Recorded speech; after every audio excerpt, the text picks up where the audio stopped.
সুনামগঞ্জ ৩ আসনের আসন্ন জাতীয় নির্বাচনকে সামনে রেখে জগন্নাথপুর উপজেলা নির্বাহী কর্মকর্তার কার্যালয়ে মনোনয়ন দাখিল করেছেন বিভিন্ন রাজনৈতিক দলের প্রার্থীরা।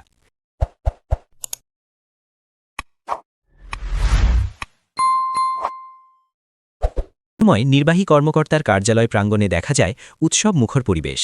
প্রার্থীরা আমাদের সঙ্গে কথা বলার সময় নির্বাচনে অংশগ্রহণের বিষয়ে তাদের আশাবাদ রাখেন এবং বলেন জনগণের সমর্থন পেলে এলাকার সার্বিক উন্নয়ন ও জনকল্যাণে কাজ করবেন। মনোনয়ন দাখিল প্রক্রিয়াকে কেন্দ্র করে প্রশাসনের পক্ষ থেকে নেওয়া হয় পর্যাপ্ত নিরাপত্তা ও শৃঙ্খলা ব্যবস্থা। সংশ্লিষ্ট কর্মকর্তারা জানান শান্তিপূর্ণ ও সুশৃঙ্খল পরিবেশে মনোনয়ন গ্রহণ কার্যক্রম সম্পন্ন করা হচ্ছে।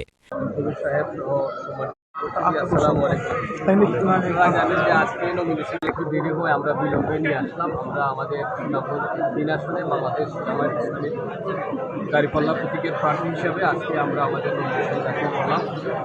ইনশাল্লাহ আশা করবো যে এই আসনটা নিয়ে আসলে সত্য বিষয় হচ্ছে এখনও চূড়ান্ত সিদ্ধান্ত আসলে, এজন্য আমাদেরকে অপেক্ষা করতে হবে।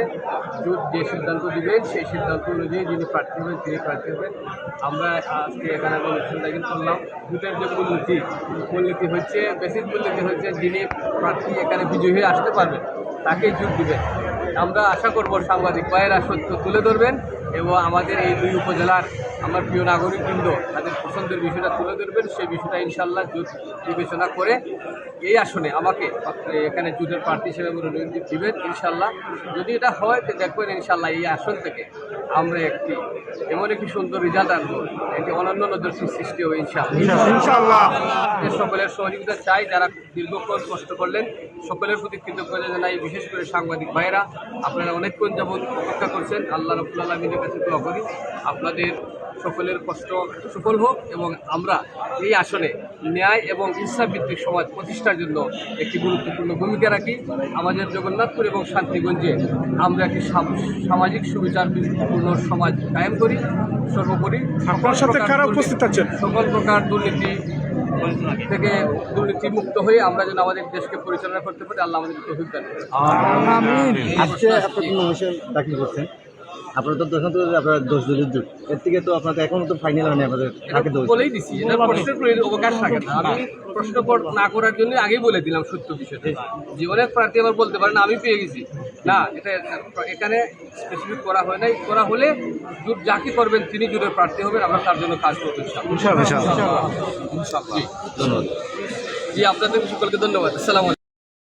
জাতীয়তাবাদী দলের মনোনীত প্রার্থী হিসাবে আমি কৈশোর বাংলাদেশ জাতীয়তাবাদী দলের জগন্নাথপুর উপজেলার সকল নেতৃবৃন্দকে নিয়ে ইতিমধ্যে আমরা নমিনেশন দাখিল করেছি। আল্লাহর রহমতে আল্লাহর শুকরিয়া আদায় করতেছি আল্লাহ রাব্বুল আলামিন যাতে আগামী নির্বাচনটি সুষ্ঠু এবং সুন্দরভাবে সম্পূর্ণ করেন।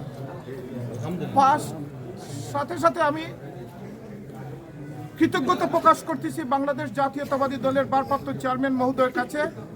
উনি এই জগন্নাথপুর দক্ষিণ সুনামগঞ্জ দীর্ঘদিন পরে বাংলাদেশ জাতীয়তাবাদী দলের একজন কর্মীকে দলীয় মনোনয়ন দিয়েছেন, এটা আমাকে দিয়েছেন। এর জন্য আমি এবং আমার ফ্যামিলি জাতীয়তাবাদী দল কৃতজ্ঞতা প্রকাশ করতেছি ভারপ্রাপ্ত চেয়ারম্যান মহোদয়ের কাছে।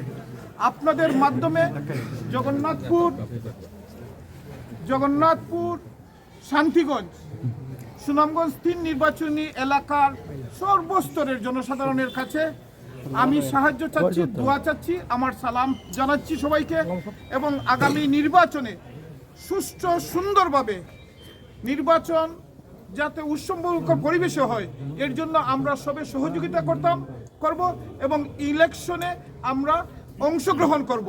আমরা চাই, আমি অনুরোধ করতেছি আমাদেরকে, আমাদের দলকে আমাকে দানের শীষে ভোট দিয়ে জয়যুক্ত করবেন এবং নির্বাচনী আইন কানুন মেনে আমরা এই নির্বাচন যাত্রা শুরু করলাম। আজকে আমি নমিনেশন দিয়েছি, দোয়া করবেন আমার জন্য, আমাদের দলের জন্য দোয়া করবেন। সবার কাছে দোয়া চাচ্ছি। সর্বোপরি আজকে দলীয় নেতৃবৃন্দ যারা এসেছেন, আপনারা অনেক উৎসাহ উদ্দীপনা নিয়ে নির্বাচনের যাত্রা শুরু করতেছেন, কিন্তু দলীয় সিদ্ধান্ত অনুযায়ী আমরা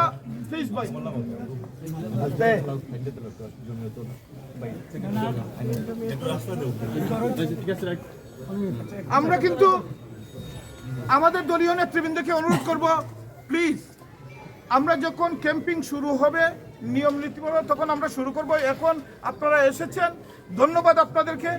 আমাদের পক্ষ থেকে, দলের পক্ষ থেকে, আমার ব্যক্তিগত পক্ষ থেকে এবং সাংবাদিক বন্ধুদেরকে ধন্যবাদ জানাচ্ছি।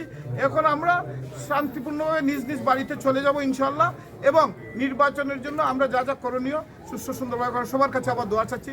আসসালামু আলাইকুম।